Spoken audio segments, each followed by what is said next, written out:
Abay, sarap na naman sa luto ko. Walang iba kundi ang aking self. Of course, love yourself. Ano daw?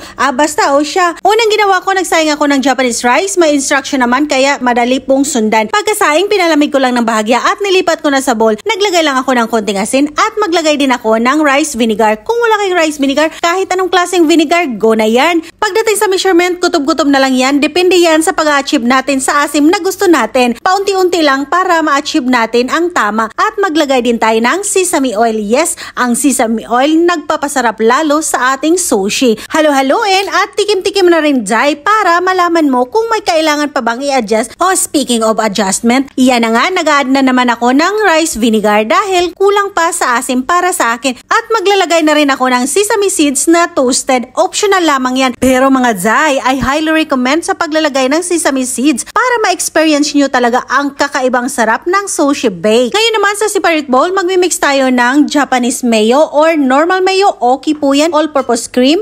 Maglagay din tayo ng paminta, asin. Yes, another. Kutob-kutob na naman. Maglagay tayo ng konting rice vinegar para balansi po ang ating lasa dahil may asim konti doon sa rice natin. May asim din konti dito sa ating mayonnaise. At yun na nga, binuhos ko na ang lahat ng cheddar cheese at biglang I change my mind. Kailangan pa palang pang toppings kaya nagkuha ako ng konti. Ganyan tayo. Tipid-tipid din pag may time. Huwag nating tipirin sa crab sticks dahil the more the merrier. Kaya mas masarap pag marami talaga. Syempre. Basta mga Zayang i-achieve natin, dapat dito ang lasa ay mag-aagaw ang manamis-tamis, maalat-alat at may kunting asim.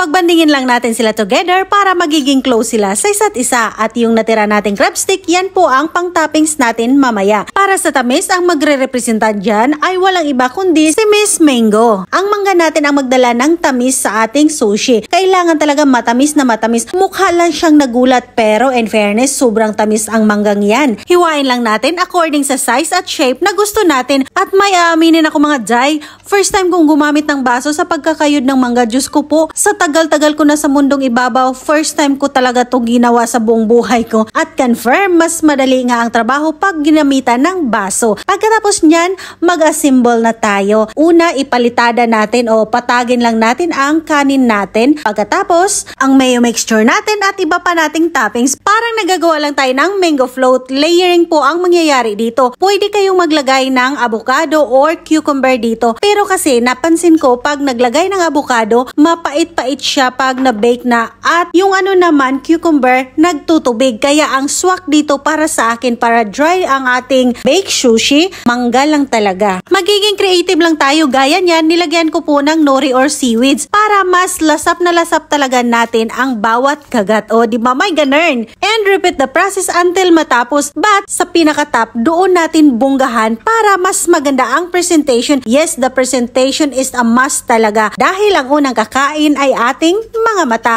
And of course, kung pang negosyo, of course, pang-akit baga ang ating mga presentasyon talaga ay importante. Uy, bago tayo magkalimutan, mag-subscribe ka na, i-hit mo na ang notification bell, i-select mo ang all para lagi kang updated tuwing may bago tayong upload at i-check nyo na rin ang ating mga videos sa previous nating mga episode. Baka ma-inspire ko rin kayo at magkaroon din kayo ng idea kung paano kayo kikita kahit papano kahit nasa bahay lang tayo. Dahil ang sinishare ko dito, hindi lang yung mga araw-araw kinakain namin, pati na rin yung pinagkakitaan ko dito habang nasa bahay. And lastly, nagbudbud lang ako ng mozzarella cheese pero depende yan sa inyo, optional lamang ito. At naglagay na rin ako panghuli ng sesame seeds. At pagkatapos, ibebake lang natin. Pero bago yan, kakatukin natin ang ating vintage na oven. Hindi talaga bubukas pag hindi kinakatok.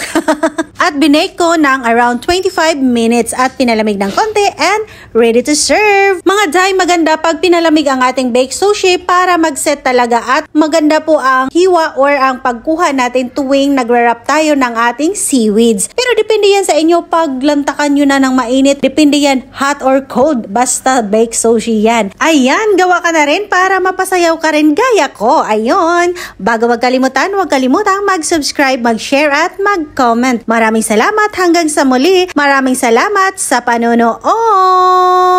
God bless everyone.